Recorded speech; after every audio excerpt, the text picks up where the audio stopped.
ఎదుర్కొంటూ ముందుకు సాగుతోంది కూటమి ప్రభుత్వం. రాక్షసుల్లా రాష్ట్రాన్ని నాశనం చేస్తే ఆ కుట్రలను ఉపేక్షించిన కబడ్దార్. ఇది స్థూలంగా ఈ ఏడాది పాటు ఏం జరిగింది, అలాగే నేను ముఖ్యమంత్రి మాట్లాడారు. సరే, ఇప్పుడు తులసిరెడ్డి గారు కొన్ని పాయింట్స్ లేవనెత్తారు, అవి కూడా ఖచ్చితంగా debatable points. But otherwise what's your view అండి? ఇక్కడ మనం మెయిన్ గా చూడాల్సింది ఏంటి అంటే అంతకు ముందర అంటే జగన్మోహన్ రెడ్డి ముఖ్యమంత్రిగా ఉన్న టైంలో ప్రజలకి స్వేచ్ఛ అనేది లేకుండా పోయింది. ఇప్పుడైతే ప్రస్తుతం స్వేచ్ఛ అయితే కంప్లీట్ గా కనపడుతుంది. ప్రతి ఒక్క వ్యక్తి కూడా అంటే సాధారణ పౌరుడి దగ్గర నుంచి బిజినెస్ మెన్ దగ్గర నుంచి అందరూ కూడా వాళ్ళ వృత్తి వ్యాపారాలు స్వేచ్ఛగా చేసుకోగలుగుతున్నారు. అది ఒక ప్రధానమైన మార్పు ఈ సంవత్సర కాలంలో నాకు కనిపించింది. ఇంకా సంక్షేమం ఎంత చేస్తున్నారు, లేదు అభివృద్ధి ఎంత చేస్తున్నారు అనేది దీని మీద కూడా చాలా విస్తృతంగా మాట్లాడాల్సిన అవసరం అయితే ఉన్నది. ఇక్కడ సంక్షేమం అంటే వ్యక్తిగత సంక్షేమం మీద దృష్టి పెట్టాల్సిన అవసరం ఈ ప్రస్తుత సమాజంలో ఎక్కువ కనపడుతున్నది. అందుకనే ఈ తల్లికి వందనం ప్రోగ్రాం కానీ, మత్స్యకార భరోసా కానీ ఇటువంటి కార్యక్రమాలన్నీ ఎక్కువ ఇంప్లిమెంట్ చేస్తూ ఉన్నారు. అంటే వ్యక్తిగతంగా లబ్ధి చేకూర్చాలి అనేది ఒక టార్గెట్. ఈ ఫ్రీ బస్ కానీ ఇవన్నీ కూడా పర్సనల్ బెనిఫిట్స్. ఈ పర్సనల్ బెనిఫిట్స్ ఇచ్చే వైపు రాష్ట్రమే కాదు దేశం చాలా చాలా రాష్ట్రాల్లో కూడా అటువైపే వెళ్తూ ఉన్నారు. ఇంకా డెవలప్మెంట్ విషయానికి వస్తే డెవలప్మెంట్ తెచ్చిన అప్పులో ఎంత అప్పు అనేది కూడా చెప్తాను నేను. తెచ్చిన అప్పులో జగన్మోహన్ రెడ్డి టైంలో 22.5% క్యాపిటల్ ఎక్స్పెండిచర్ చేశారు. అదే 2014-2019 మధ్యలో చంద్రబాబు నాయుడు ముఖ్యమంత్రిగా ఉన్నప్పుడు తీసుకొచ్చిన అప్పులో 59.85% క్యాపిటల్ ఎక్స్పెండిచర్ చేశారు. అంటే మూలధన వ్యయం దాదాపుగా 60% ఉండేది 2014 నుంచి 19 మధ్య కాలంలో. ఆ తర్వాత జగన్మోహన్ రెడ్డి టైంలో అది 22.5%కి పడిపోయింది.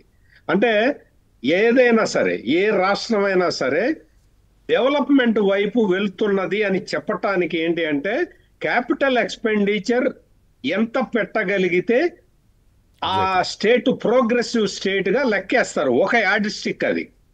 ఆ యార్డ్ స్టిక్ లో మొదట్లో చంద్రబాబు నాయుడు సక్సెస్ అయ్యాడు, అంటే విభజిత ఆంధ్రప్రదేశ్ లో సక్సెస్ అయ్యారు.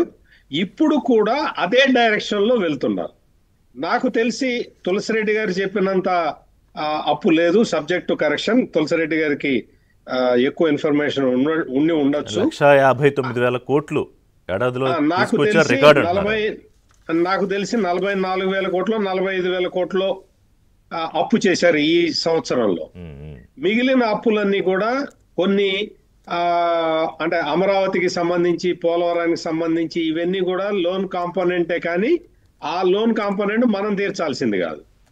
ఇంకా కొన్ని అప్పులని అసలు ఇంకా తీసుకురాలేదు. అవి ఉత్త ప్రపోజల్స్ స్టేజ్ లో ఉండంగానే జగన్మోహన్ రెడ్డి వాటిని కూడా కలిపి చెబుతూ ఉన్నాడు.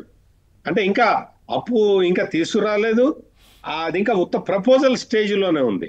అది కూడా కలిపి లెక్క చెప్తున్నాడు జగన్మోహన్ రెడ్డి. బహుశా అది మిస్లీడింగ్, అంటే సమాజాన్ని ఆ స్టేట్మెంట్ మిస్లీడ్ చేసే పరిస్థితి అయితే ఉన్నది. ఇక్కడ ఏంటి అంటే ఇక్కడ మెయిన్ గా మనం చూడాల్సింది ఏంటి అంటే ఇక్కడ మనకి రాష్ట్ర ప్రభుత్వానికి కేంద్రం నుంచి కొన్ని పథకాలు వస్తూ ఉంటాయి. చాలా చాలా పథకాలు వస్తుంటాయి. కొన్ని ఫ్రీగా అంటే 100% గ్రాంట్ తో ఉన్న పథకాలు వస్తాయి. కొన్ని 90% కేంద్రం ఇస్తుంది, 10% మనం పెట్టుకోవాల్సి ఉంటుంది. ఇంకొన్నిటికి 70% కేంద్రం ఇస్తుంది, 30% మనం పెట్టుకోవాల్సి వస్తుంది. జగన్మోహన్ రెడ్డి టైంలో ఈ 30% వదిలిపెట్టండి, 10% స్టేట్ కాంట్రిబ్యూట్ చేయాల్సిన పథకాలని కూడా ఆయన ఆ 10% ఇవ్వలేక వదిలిపెట్టేశాడు. అటువంటి వాటికి దాదాపుగా నాకు తెలిసి 1800 కోట్లు 2000 కోట్ల రూపాయలు కట్టి, అంటే గవర్నమెంట్ ని, కేంద్ర ప్రభుత్వాన్ని కొంచెం బతిలాడుకొని, అయ్యా మేము కొంచెం ఇవి ల్యాబ్స్ కానీ స్కీమ్స్ ఇవి, వీటికి మేము డబ్బులు కడతాము, మాకు ఆ కాంపోనెంట్ మళ్ళీ మీకు రిలీజ్ చేయండి అని చెప్పి రాష్ట్ర ప్రభుత్వం వాళ్ళని చాలా బతిలాడి వాళ్ళని కన్విన్స్ చేసి తీసుకొచ్చారు. దీని వల్ల ఏమవుతుంది అంటే రాష్ట్ర ప్రభుత్వానికి, అంటే రాష్ట్ర ప్రజలకి దాదాపుగా ఒక 45,000 కోట్ల రూపాయలు ప్రయోజనం చేకూరుతుంది, ఇంకా ఎక్కువ చేకూరుతుంది. ఇప్పుడు ఈ మొత్తం 22 స్కీములు మొత్తం కూడా జగన్మోహన్ రెడ్డి, అంటే ఈ మనం రాష్ట్ర ప్రభుత్వం కట్టాల్సిన కాంపోనెంట్ కట్టకపోవటం వల్ల మురిగిపోయిన స్కీమ్స్ లో దాదాపు 22 స్కీమ్స్ ని మళ్ళీ బతికించుకున్నారు. ఇది రాష్ట్రానికి, రాష్ట్ర ప్రజలకి చాలా అడ్వాంటేజ్. ఇదే కాకుండా ఇప్పుడు ఈ నేషనల్ హైవేస్ ని వేయటానికి, ల్యాండ్ ప్రొక్యూర్మెంట్ చేయటానికి డబ్బులు లేక రాష్ట్ర ప్రభుత్వం చేతులు ఎత్తేసింది జగన్మోహన్ రెడ్డి టైంలో. వాటన్నిటిని బతికిచ్చారు. అవి దాదాపుగా 68,000 కోట్ల రూపాయలు. అవి నేషనల్ హైవేస్, ఆంధ్రప్రదేశ్ లో వేయాల్సిన నేషనల్ హైవేస్. అదే విధంగా ఈ రైల్వే ప్రాజెక్ట్స్ లో ఏంటి అంటే 50-50 కాంట్రిబ్యూషన్ దాకా వచ్చేసింది. రైల్వే సొంతగా వేయటం ఎప్పుడో మానేసింది. ఈ కాంట్రిబ్యూషన్ లో రాష్ట్ర ప్రభుత్వం తన వాటా తను ఇవ్వలేక మొత్తం అన్ని లైన్లు కూడా వదిలేసుకున్నారు, కొత్త లైన్లు కూడా వదిలేసుకున్నారు జగన్మోహన్ రెడ్డి టైంలో. వాటన్నిటినీ చంద్రబాబు నాయుడు ప్రభుత్వం మళ్ళీ వాటన్నిటిని బతికిచ్చింది, ఇప్పుడు తీసుకొస్తూ ఉన్నది. ఇది ఇన్ ఏ నట్షెల్ జరుగుతూ ఉన్నది.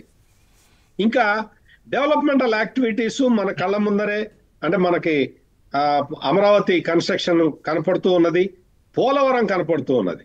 చాలా మంది వీళ్ళందరికీ ఏంటంటే, మీరు వాళ్ళ పార్టీ పేపర్ చూస్తే వాళ్ళు మెయిన్ వార్తలన్నీ కూడా ఈ పోలవరం మీద కాన్సన్ట్రేట్ చేసి పెట్టుకున్నారు. మొత్తం పోలవరం ప్రాజెక్టులో డయాఫ్రమ్ వాళ్ళు చెడగొట్టిందే జగన్మోహన్ రెడ్డి టైంలో. దాన్ని అంతా కూడా కప్పిపుచ్చుకుంటూ ఇప్పుడు డయాఫ్రమ్ వాళ్ళు సరిగా కట్టట్లేదు, అంటే స్పెసిఫికేషన్స్ ప్రకారం కట్టట్లేదు అని మొదలు పెట్టారు. అమరావతి విషయానికి వస్తే ఇప్పుడు కాదండి, డయాఫ్రమ్ వాళ్ళకి కాపర్ డామ్ కి తేడా తెలియని వాళ్ళు ఇరిగేషన్ మినిస్టర్లుగా చేసిన ప్రభుత్వం అది. సో వాళ్ళు చెప్తారు పోలవరం గురించి. ఎగ్జాక్ట్లీ.